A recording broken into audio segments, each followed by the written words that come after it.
Në një aktivitet të zhvilluar në Gjirokastër, dita e hapur e forcave të armatosura, Ministri i Mbrojtjes Piro Vëngu u ndal tek rëndësia që kanë forcat e armatosura për rinin shqiptare. Sipas tij, ky institucion ofron një karrierë të qëndrueshme dhe me vlera qytetare. Është një profesion ku shërben për vendin, formohesh si qytetar dhe si profesionist. Pohoi ai.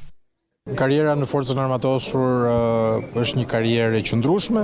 me një larmi profesionesh, mundësi për specializime në shkollat më prestigjioze të planetit, në vende aleate si Shtetet e Bashkuara, Franca, Britania e Madhe, Italia, Greqia apo Turqia. Arsye e dytë sepse vitet e fundit qeveria shqiptare, qeveria Rama ka ndërmarrë një sër investimesh, një rritje domethënëse trajtimit financiar me rroga shumë konkurruese edhe në raport me sektorin privat, duke renditur forcën armatosur në forcën më të mirë paguar në rajon praktikisht, dhe ambicia jonë është që ta vijojmë këtë mbështetje, domethënë se jo vetëm për forcën armatosur, por edhe për familjarët e ushtarakëve aktive apo rezervistëve tanë, në mënyrë që e gjithë shoqëria ta ndjejë atë rëndësinë dhe respektin që duhet të tregojmë ndaj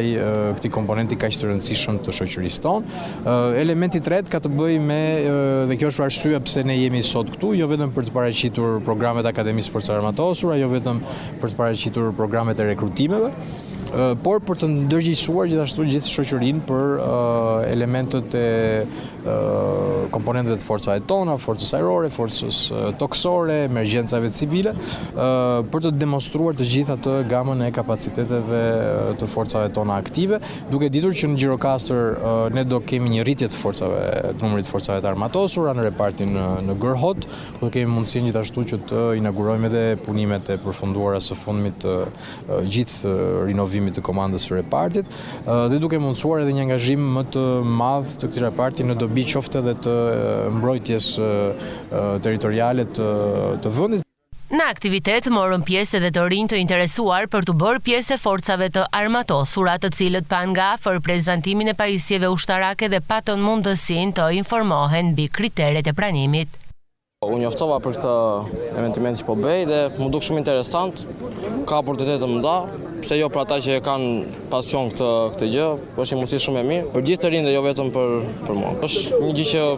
të jep formimin e dur, dhe do ta mendoj sepse ky program të jep kohë në shtator, kështu që pse jo, ndaj u afrova. Përmes këtyre aktiviteteve promovuese, Ministria e Mbrojtjes synon të afrojë të rinj të drejt një strukture që nuk ofron vetëm stabilitet, por edhe ndjenjen e përkatësisë dhe të shërbimit ndaj vendit.